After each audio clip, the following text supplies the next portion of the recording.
I am Judy Alison from Bachelor of Arts in Political Science, first year, Section B. Hello everyone, this video is all about my political analysis on the House bill lowering the criminal responsibility in the Philippines.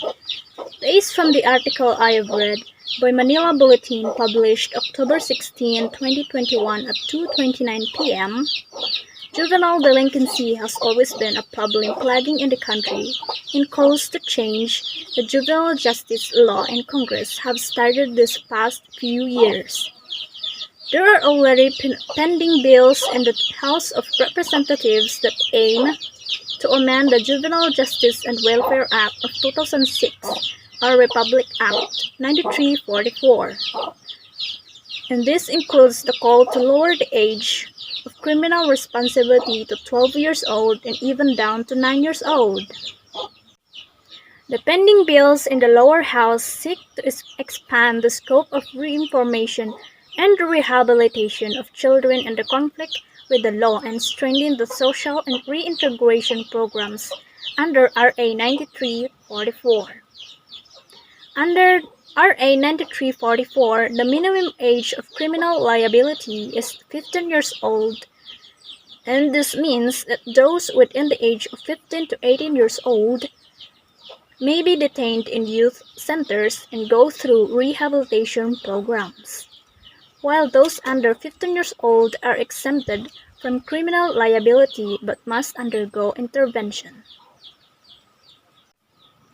Recently, President Rodrigo Duterte has signed into law Republic Act No. 116481, a measure that raises age of sexual consent to 16, which means that any adult who engages in sexual activity with a minor age below 16 is automatically guilty of rape. House bills lowering the criminal responsibility in the Philippines affects the legal approach, sociological approach, and psychological approach of every person, especially children, that is involved. Lowering the age of criminal responsibility is against child's rights.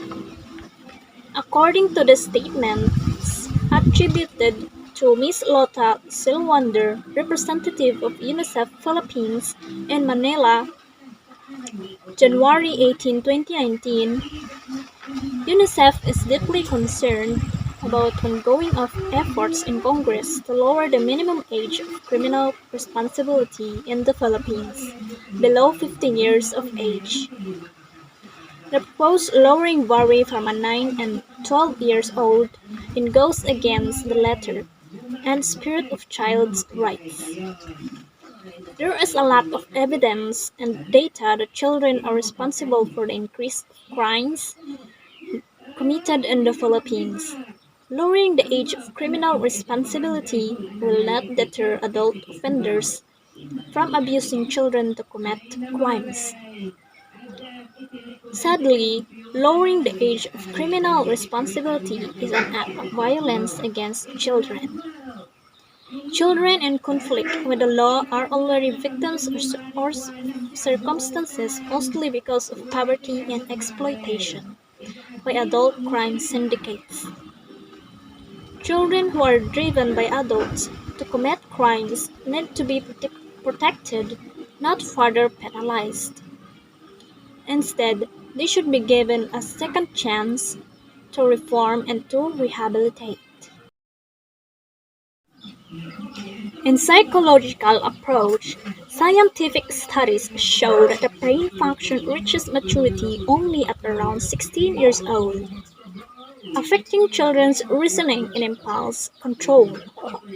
Proposals to lower the age of criminal responsibility argue that children as young as 9 years old are criminally mature and are already capable of discernment.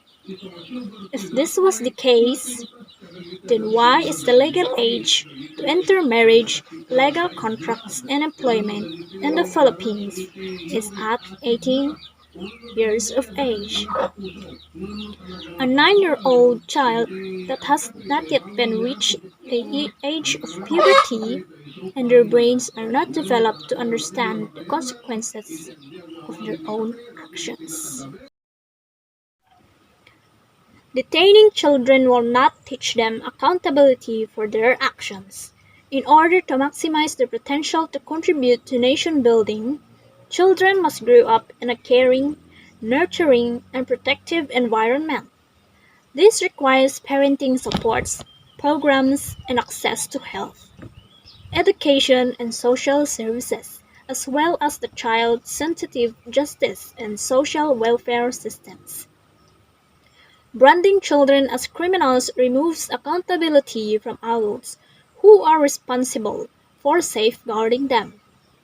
If children who have been exploited by criminal syndicates are penalized instead of the adults who abuse them, means law failed to uphold the rights and well-being of children.